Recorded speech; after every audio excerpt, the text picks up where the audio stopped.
So what does it mean that your daughter did what she did? And she went to extraordinary lengths to get you that pardon. What does it mean?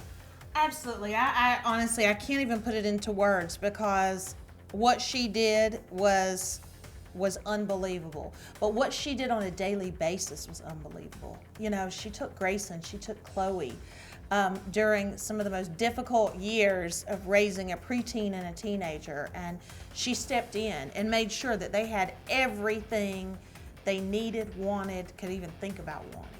And for that, I can never repay her.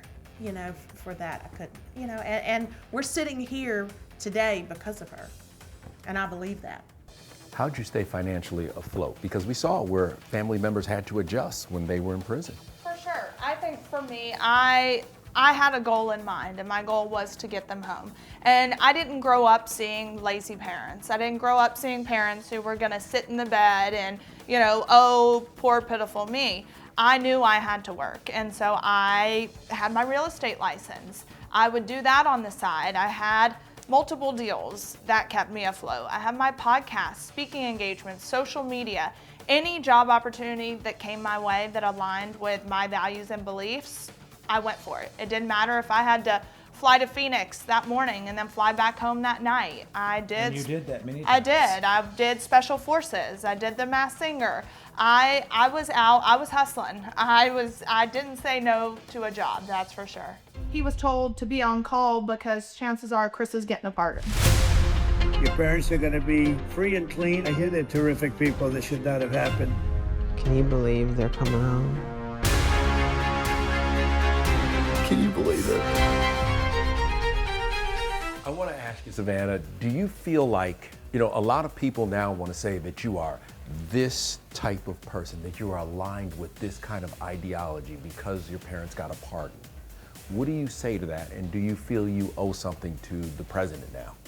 Not at all. There was not, it's so funny the narratives people come up with that like there was a deal for this, like I agreed to do X, Y, and Z if he would pardon them. That was never a conversation. I fought my way to the top, and I will always be outspoken about my conservative values and beliefs. Just because I align with the president doesn't mean I believe in every single thing that he does. I have said I have goals to challenge the administration on certain topics and things that they're doing that I may not agree with, and work on things that I think could be better. So that's something, for so long I lived in the dark and by the world of Hollywood was made to feel shame over conservative values and beliefs.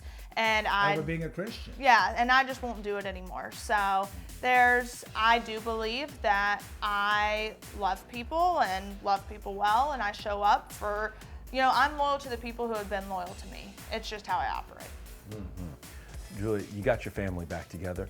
What was it like? Because I know you missed dropping your child off to college, and that is something. But I got to do it just a few weeks ago.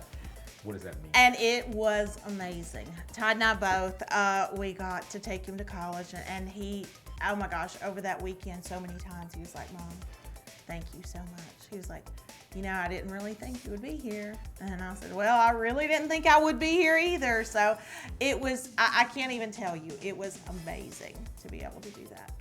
What is the reception like when people see you now? Because people still have not seen a lot of you. Maybe they see you on, you know, a couple of interviews or your podcast, but what's it like now when people see you? You know, for me, I have had no negative interaction with people. I really haven't. You know, if people feel a certain way, they haven't voiced it to me.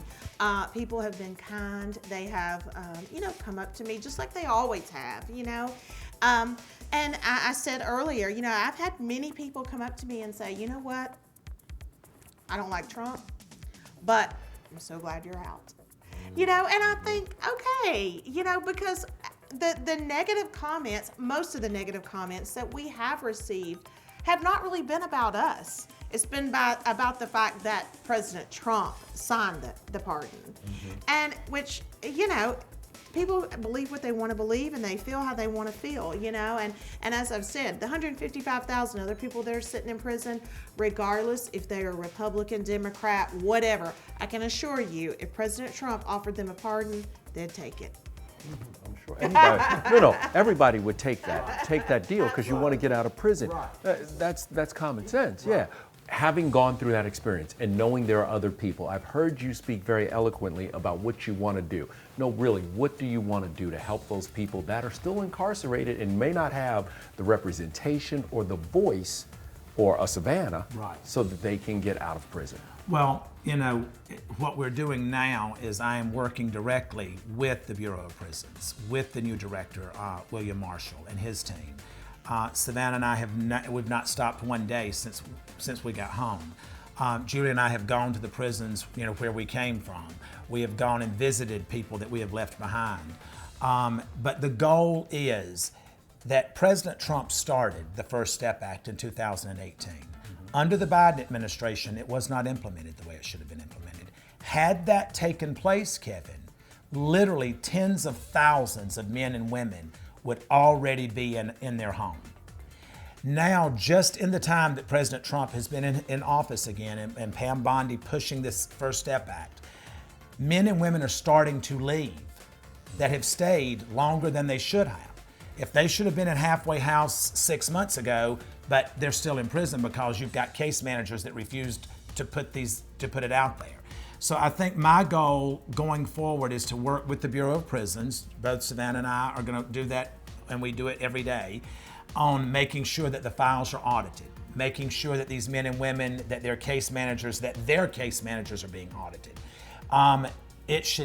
We should not be living in a society to where you getting halfway house and getting to home confinement is determined by this one case manager. We live in a society to where things are ran. We have AI today.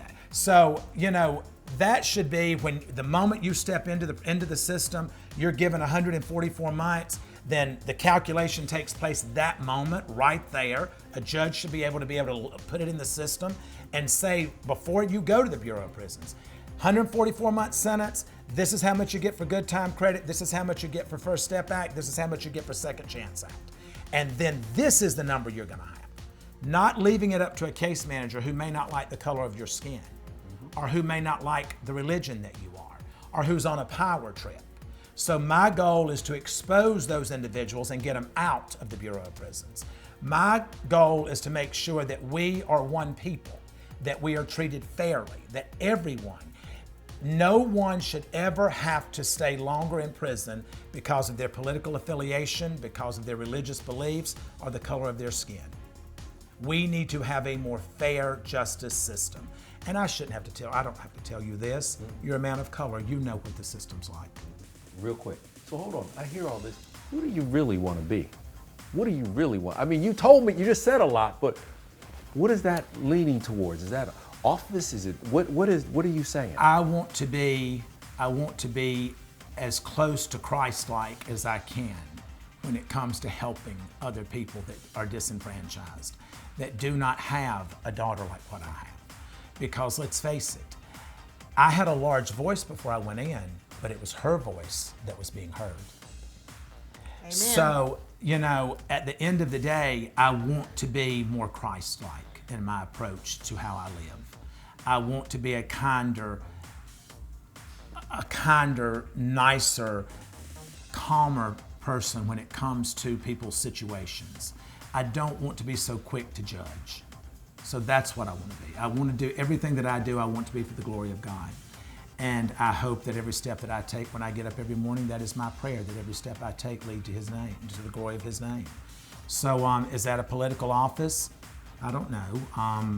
I would probably be the best dressed in Congress. Oh my gosh. I just sense, it sounds like you could run for office. It sounds like something's percolating. Please, no. No? You're Kevin, like, don't even put it out there. I feel like it. All right.